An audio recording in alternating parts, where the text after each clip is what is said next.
आज आम एपरी गोटे विषय देखा से क्रूस विषय जे क्रूसरे थी जहा कि से जंत्रणा अनुभव करते जंत्रणा समय से क्या भूलु नथिले अनेकों पाई से चिंता करुथिले जंत्रणा समय रे तांको एपरी जंत्रणा होउथिला सेही वेदना को से सह्य करिबा सहित शारीरिक जंत्रणा क्लेश कष्ट ताड़ना निंदा वर्षार आघात प्रस्तार घात समस्त सहिबा समय रे मध्य से जो माने कि तांको सहित रे पृथ्वी पृष्ठ रे थिले सेमानकु से भूली नथिले क्रूसरे थिबा समय यीशु ख्रीष्टଙ୍କୁ एक शारीरिक तृषा लगी जो तृषा कि से चित्कार करिया को बाध्य ही थिले जहाँकि से कहिले मते तृषा लगुअछि सेतेले पुरातन नियमर वाक्य को जेतेले आमे जाऊ ता एपरि लिखित करा जाई अछि जे से ऊर्ध्वरे थिबा समय रे से क्रूसरे थिबा समय रे एते कष्ट समय रे तांकु तृषा लगी अछि सेही तृषा सेही कष्ट जे कोन पाए आमे जदि देखिबा दाऊद ताहा गीत संहिता 15 ଏବଂ 16 पद का अध्ययन करिबा मोहर बळ खपरा परी शुष्क होइअछि आउ मोहर जिह्वा ताळुरे लागि जाउअछि पुଣି ତୁମ୍ଭେ मोहर मृत्युर धूଳିकी आଣିଅଛ कारण कुकुर माने मते बेष्टन करिअछन्ति दुराचारी मानक मंडली मते बेढी अछन्ति सेमाने मोहर हस्तपाद विद्ध करिअछन्ति प्रेज द लॉर्ड एथिरे आमे देखिबाकू पाउछु जे दाऊद की प्रकार तांको जे आख्यारिक शब्द रे दाऊद निजर प्रोटेक्शन चाहंती निजर सुरक्षा चाहंती कारण 16 पदरे आमे जेतले देखुछु तांकर चतुर्दिग रे कुकुर कुकुरर अर्थ आमे जानिबाकू पारुछु जे गने पशु आ जे कि पशु बोले आमे अनेक थर कहि थाउ जा कि अनेक लोक माने पशु को बेले बेले डरंती आ से कोन कहउछंती पशु जिए की कुकुर जिए की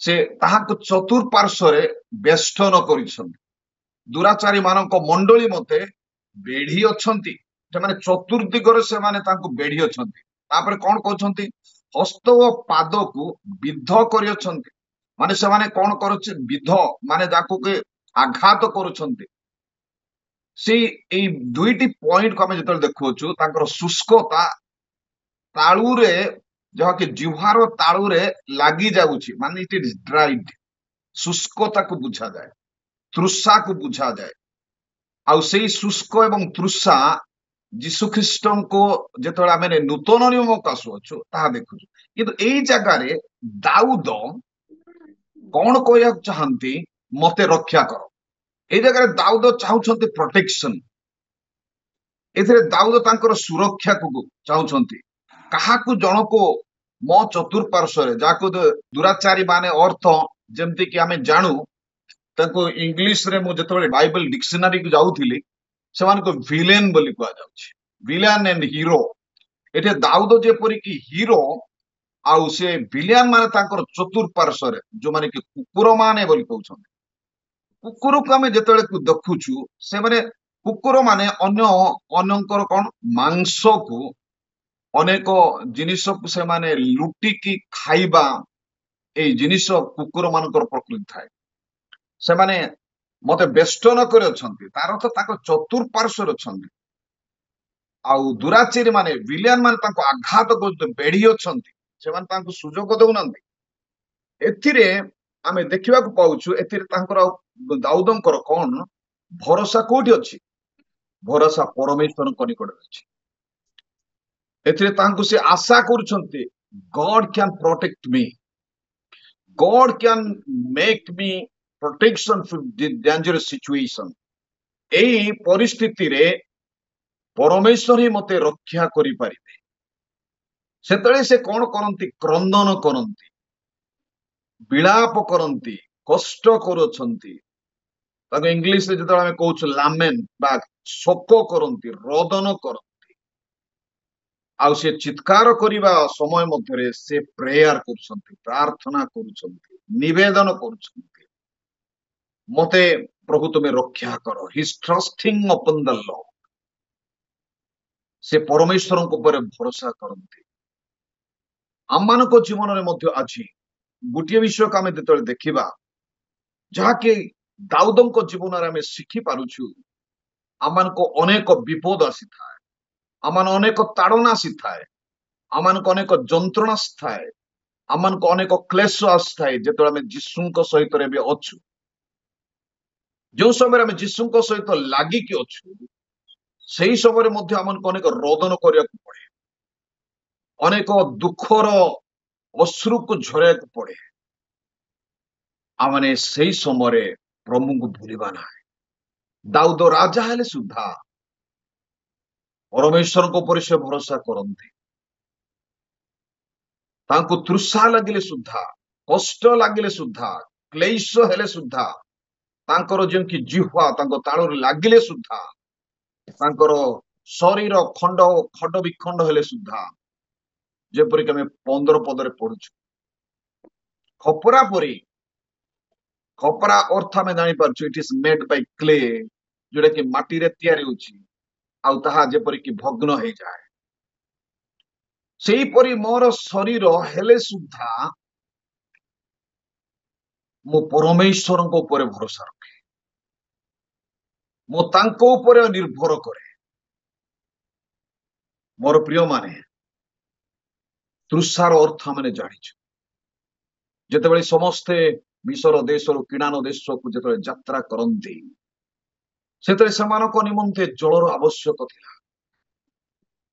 ସେଇ ଜଳ ଆଉ କିଏ ନୁହନ୍ତି, ମଶାଙ୍କୁ କହିଲେ ତମେ ଏଇ ପଥରକୁ ତମେ ସ୍ପର୍ଶ କର, ସେଥିରେ ଜଳ ନିର୍ଗତ। ମୋର ପ୍ରିୟମାନେ, ଆମେ ଯେତେବେଳେ କି ପରମେଶ୍ୱରଙ୍କ ନିର୍ଭର କରୁ, ସେ ଆମମାନଙ୍କୁ ଜଳ ଦିଅନ୍ତି। ନୂତନ ନିୟମକୁ ଯେତେବେଳେ ଆସୁଅଛୁ, ଯୀଶୁ ଖ୍ରୀଷ୍ଟ ସେ ଗୋଟିଏ ବିଷୟ କହୁଛନ୍ତି ଜଣେ ନାରୀଙ୍କୁ, ତମେ ଯଦି ଜାଣିଥାନ୍ତ ତାହେଲେ ମତେ ଜୀବନ ଜଳ ମାଗିଥାନ୍ତ। ସେଇ ଜୀବନ୍ତ ଜଳ ଯିଏକି ଦେବା ପ୍ରଭୁ ଅଟନ୍ତି, ସେ କ୍ରୁଶରେ ଥିବା ସମୟରେ ତାଙ୍କୁ ଜଳର ଆବଶ୍ୟକ ପଡୁଅଛି। ଯେ ଜୀବନ୍ତ ଜଳକୁ ଲକ୍ଷ ଲକ୍ଷ ଲୋକମାନଙ୍କ ନିମନ୍ତେ ଯୋଗାଇ ପାରନ୍ତି, ସେଇ ପ୍ରଭୁଙ୍କର ଜଣେ ଦାସ ଆଜି ଯାହାକି ଆମେ ଗୀତ ସଂହିତାରେ ଦେଖୁଅଛୁ, ଜଣେ ଦାଉଦ, ଆଶ୍ଚର୍ଯ୍ୟ ରାଜା, ସମସ୍ତଙ୍କ ଠାରୁ ଅଧିକ ବର୍ଷ ଶାସନ କରିଥିବା ରାଜା, ତାହାଙ୍କୁ ମଧ୍ୟ ଜଳର ଆବଶ୍ୟକ ରହିଅଛି। ତାଙ୍କର ଚତୁଃପାର୍ଶ୍ୱରେ ଲୋକମାନେ କୁକୁର ବୋଲି ସେ କହୁଛନ୍ତି, ମତେ ସେମାନେ ଆଘାତ କରିବା ପାଇଁ ବେଷ୍ଟନ କରିଅଛନ୍ତି। ମୋର ପ୍ରିୟମାନେ, ଆଜି ଆମେ କୋଉଆଡେ ଆମେ ଦେଖୁଅଛୁ? ଆମେ ଜଗତର ଲୋକ ଆମମାନଙ୍କୁ ଉଦ୍ଧାର କରନ୍ତୁ, ରକ୍ଷା କରନ୍ତୁ, ଆମମାନଙ୍କୁ ମୁକ୍ତି କରନ୍ତୁ, ତାହା ଆମେ ଦେଖୁଛୁ କି? ଆଜି ଜଗତକୁ ଯେତେବେଳେ ଅନେଇବେ, ଅନେକ ଲୋକମାନେ ଧନକୁ, ବଳକୁ, ଜ୍ଞାନକୁ ସେମାନେ ଅନାନ୍ତି, ନିଜର ଗୋଷ୍ଠୀକୁ ସେମାନେ ଅନାନ୍ତି, ନିଜର ଆଜି ଯେଉଁ ଶାସନ କରୁଥିବା ସରକାରକୁ ଅନାନ୍ତି।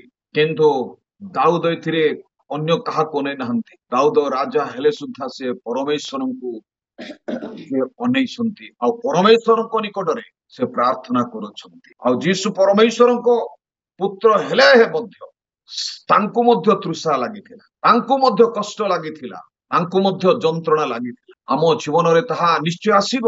ଆଜି ଆମ ଚତୁଃପାର୍ଶ୍ୱରେ ଅନେକ କୁକୁର ପରି ଆମମାନଙ୍କୁ କଷ୍ଟ ଦେବା ଲୋକମାନେ ଆଘାତ କରିବେ। ଯେତେବେଳେ ଆମେ ସେ ଆଘାତ ବିଷୟକୁ ଆମେ ଦେଖୁଅଛୁ, ଆମେ ଚାଲୁ ସେଇ ପରମେଶ୍ୱରଙ୍କ ନିକଟକୁ ଯିବା।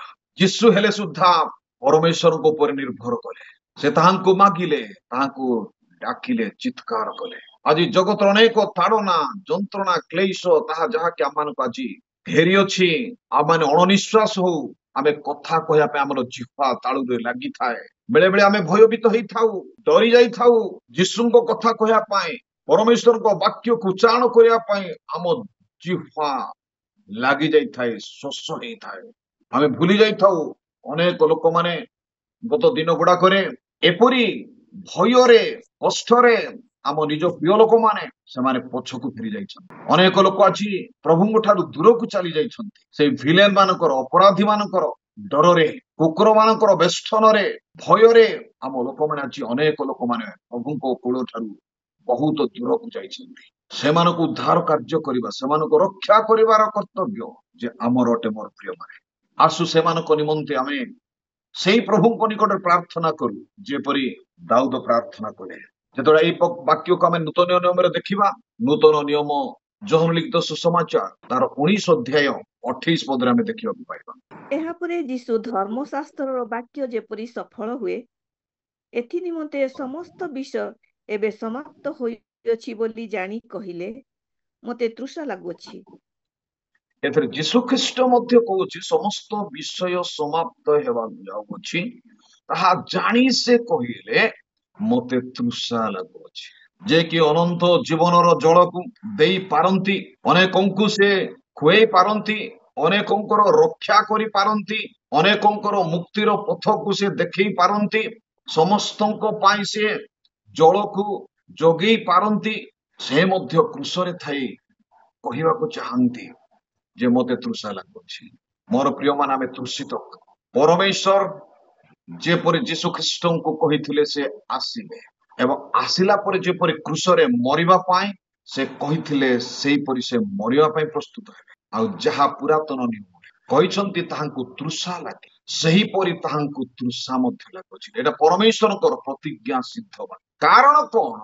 ସେ କାରଣ ହଉଛି ପରମେଶ୍ୱର ଉପରେ ଭରସା କରିବା, ନିର୍ଭର କରିବା, ତାଙ୍କ ନିକଟରେ ପ୍ରାର୍ଥନା କରିବା, ତାଙ୍କ ନିକଟରେ ନିବେଦନ କରିବା, ତାଙ୍କ ନିକଟରେ ଆମମାନେ ବେଦନାକୁ ଜଣେଇବା, ତାଙ୍କ ନିକଟରେ ଆମମାନେ ଯେପରିକି ଶୋକ କରିବା, ଲାମେଣ୍ଟ, ବିଳାପ କରିବା, ତାଙ୍କ ନିକଟରେ ଆମମାନେ ଗୋଟିଏ ପରେ ଗୋଟିଏ ଜିନିଷକୁ ମାଗିବା, ତାଙ୍କ ଉପରେ ସମ୍ପୂର୍ଣ୍ଣ ଭରସା କରିବା, ଆଶା କରିବା। ତାହା ଆମମାନଙ୍କୁ ଶିକ୍ଷା ଦିଏ।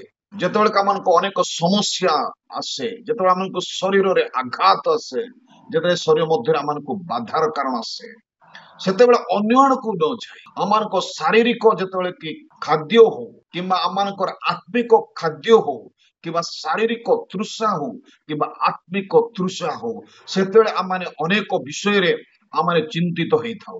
କିନ୍ତୁ ଏଠାରେ ଆମେ ଦେଖିବାକୁ ପାଉଛୁ ପ୍ରଭୁ ହେଲେ ସୁଦ୍ଧା, ଯୀଶୁ ଖ୍ରୀଷ୍ଟ ହେଲେ ସୁଦ୍ଧା ସେ ପରମେଶ୍ୱରଙ୍କ ଉପରେ ନିର୍ଭର କରୁଛନ୍ତି। ଏଇ ବାକ୍ୟ ଆମମାନଙ୍କୁ ଶିକ୍ଷା ଦିଏ। ଆମମାନେ ଦୁଃଖ ସମୟ ପ୍ରଭୁଙ୍କ ଉପରେ ଭରସା କରିବା, ଯନ୍ତ୍ରଣା ସମୟରେ ପ୍ରଭୁଙ୍କ ଉପରେ ଭରସା କରିବା। ସେ କହିଲେ ଜୀବନ୍ତ ଜଳ, ଯେପରି ଜହନ ଲିଖିତ ସୁସମାଚାର ତାର 4:14 ଲେଖାଯାଇଛି, ସେ ସମୀରଣୀୟ ସ୍ତ୍ରୀଙ୍କୁ ଜୀବନ୍ତ ଜଳ, ଯେ କି ଜଳର ପ୍ରବାହ କରିପାରନ୍ତି, ସେ ଚାହିଁଥିଲେ ତାଙ୍କୁ ଜଳ ଇମିଡିଏଟ ତାଙ୍କୁ ସପ୍ଲାଏ ହେଇପାରିଥାନ୍ତା, ପ୍ରଭୁ ତାଙ୍କୁ କିଛି କରିଥାନ୍ତେ। ଆଉ ସେ କହୁଛନ୍ତି ମୋତେ ତୃଷା ଲାଗୁଛି। He is thirsty for the people he was teaching to them. ସେ ଲୋକମାନଙ୍କ ନିମନ୍ତେ ମଧ୍ୟ ତୃଷା ଅଟନ୍ତି। ଆମମାନେ ମଧ୍ୟ ଅନେକଙ୍କ ନିମନ୍ତେ ଏବେ ତୃଷା ହେବା। ବେଳେ ବେଳେ ଆମେ କହୁ, ବହୁତ ଦିନ ହେଲା ମୁଁ ତମକୁ ଦେଖିନଥିଲି, ବହୁତ ଦିନ ହେଲା ତମକୁ ଦେଖିବା ପାଇଁ ମତେ ତୃଷା ଲାଗୁଥିଲା, ଇଚ୍ଛା ଲାଗୁଥିଲା। ଗୋଟିଏ ଆତ୍ମା ପାଇଁ ଆମେ ତୃଷା କରିବୁ, ଗୋଟିଏ ଜଣକୁ ରକ୍ଷା କରିବା ନିମନ୍ତେ ଆମେ ତୃଷା ହେବା ଦରକାର।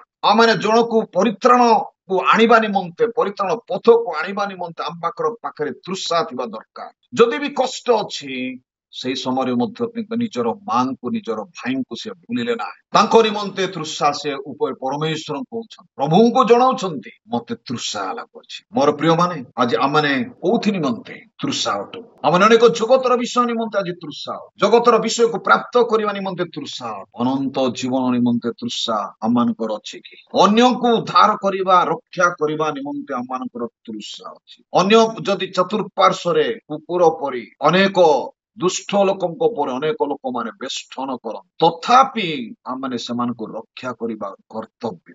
କାରଣ ପ୍ରଭୁ ଆମମାନଙ୍କୁ ରକ୍ଷା କରିଅଛନ୍ତି। ଯୀଶୁ ମଧ୍ୟ ଯେପରିକି ପିତାଙ୍କ ଠାରୁ ଶୁଣି ଆଦେଶ ପ୍ରାପ୍ତ କରି ସେ ରକ୍ଷା, ଅନେକଙ୍କ ନିମନ୍ତେ ରକ୍ଷାର ମାର୍ଗ ଅନେକଙ୍କ ନିମନ୍ତେ ମୁକ୍ତିର ମାର୍ଗ ଦେଖେଇଲେ, ପ୍ରାର୍ଥନା କଲେ।